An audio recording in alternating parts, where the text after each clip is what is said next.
غزالی دوران ہیں، ایک بہت بڑے عاشق رسول، وقت کے امام حضرت امام علامہ کاظمی شاہ صاحب رحمۃ اللہ تعالیٰ علیہ۔ آپ کا مزار ملتان پاک میں ہے۔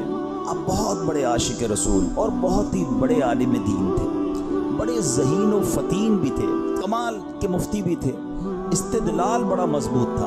استدلال کہتے ہیں یعنی کسی مسئلے پر کوئی دلیل دینی ہو تو ایسی انوکھی دلیل دیتے، ایسی مدلل بات کرتے کہ سامنے والا وہ حیران ہو جاتا تھا۔ اب ایک مرتبہ کا ذکر ہے، آپ مدینہ منورہ میں حاضر ہیں، مسجد نبوی میں روضہ رسول صلی اللہ علیہ وسلم کے پاس موجود ہیں، اور سبحان اللہ جب عاشق رسول دربار رسالت میں پہنچ جائے، روضہ رسول پر پہنچ جائے، پھر دل قابو میں نہیں رہتے، پھر کیفیت ہی کوئی اور ہو جاتی ہے۔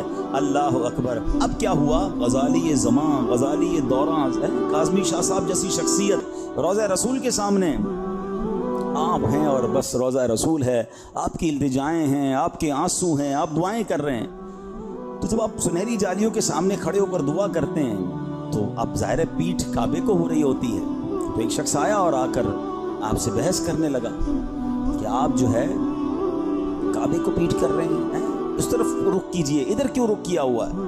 تو آپ نے دیکھا کہ آپ کا ایک ذوق تھا، آپ نے اس کو اس وقت تو کوئی جواب نہیں دیا، آپ اپنی التجائیں کرتے رہے۔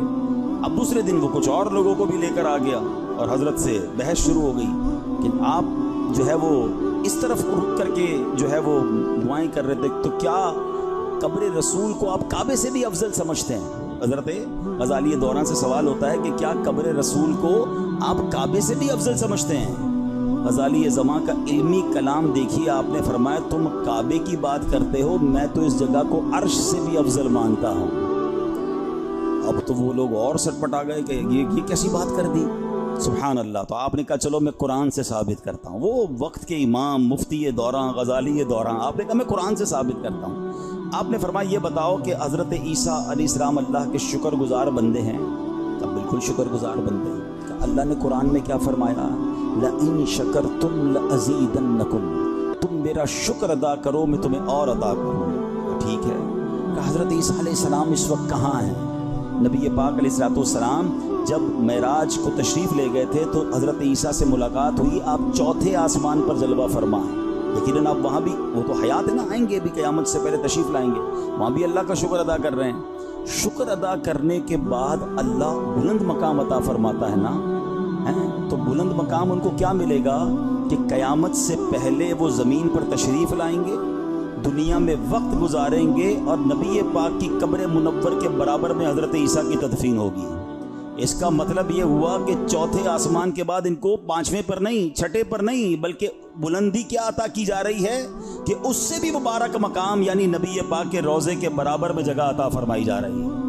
کیا دلیل لائے کہ فرمائے یہ مقام اتنا بلند ہے کہ جو چوتھے آسمان پر اللہ کا شکر ادا کر رہے ہیں ان کو یہ انعام دیا جائے گا اس شکر گزاری کا۔ لَإِن شَكَرْتُمْ لَأَزِيدَنَّكُمْ، تم میرا شکر ادا کرو میں تمہیں اور عطا کروں گا۔